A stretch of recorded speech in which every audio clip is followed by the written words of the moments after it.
उसका परिपाक ये है। ये मैंने पहले ही कहा था, मैं, देवेंद्र जी, अजीत दादा, हम हर सभा में यही कहते थे कि हमने जो 2.5 साल में इतना ऐतिहासिक काम किया है कि इसकी स्वर्ण अक्षरों में उसका लिखा जाएगा, सुनहरे अक्षरों में। क्योंकि एक तरफ जो विकास के प्रकल्प बंद थे वो हमने शुरू कर दिए, दूसरी तरफ लोक कल्याणकारी योजनाएं हमने शुरू कर दी, और उसमें हर घटक को लिया है। लाडली बहना से लेके, लाडले भाई से लेके, लाडले किसान से लेके, लाडले ज्येष्ठ से लेके सभी लोगों को उसमें सरकार ने योगदान उनका देखकर सहयोग किया है। और इसीलिए मैं ये इतना ही कहूँगा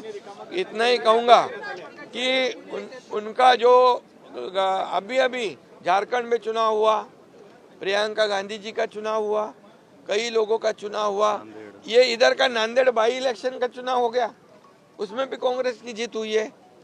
तो ये सब जब उनकी जीत होती है तो ये ईवीएम अच्छी है, उनकी जीत होती है, उनके बाजू से निकाल होता है तो इलेक्शन कमीशन के निर्णय अच्छे होते हैं, उनके बाजू से अगर फैसला होता है तो सुप्रीम कोर्ट अच्छा होता है।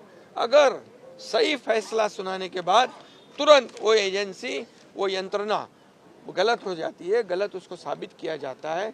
ये पिछले कई सालों से शुरू है, इसको भी बंद करना चाहिए, रोना धोना। ये जो आज मैं कहूँगा कि लोकसभा में हमें महायुति के 2,48,12,000 वोट मिले और 43.55% वोट मिले, और महाविकास आघाड़ी को 50 लाख मिले, 43.71 मीन्स पॉइंट का फर्क है, कुछ पॉइंट का फर्क है। लेकिन हमें जगह मिली 17 और उनको मिली 31, तब हम क्या कहेंगे? तभी ईवीएम का घोटाला नहीं कहा उन्होंने। अभी हमारे को 77,000 मिले लोकसभा में शिवसेना को, और एनसीपी को 58 लाख मिले सिर्फ, लेकिन उनके 8 सीट आ गए, हमारी 7 सीटें आई। तभी क्या ईवीएम का घोटाला हो? तभी बोले नहीं कुछ। इसका मतलब क्या है?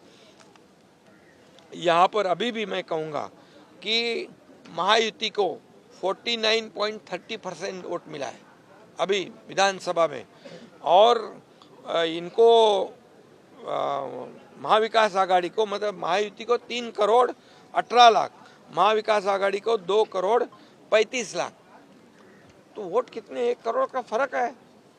और ये ऐसा कोई भी नहीं कह सकता है, क्योंकि हर चुनाव क्षेत्र में हर कैंडिडेट को मार्जिन जो है कम ज़्यादा मिलता है, तो इसको सभी एक ही तराजू में तौल नहीं सकते हम।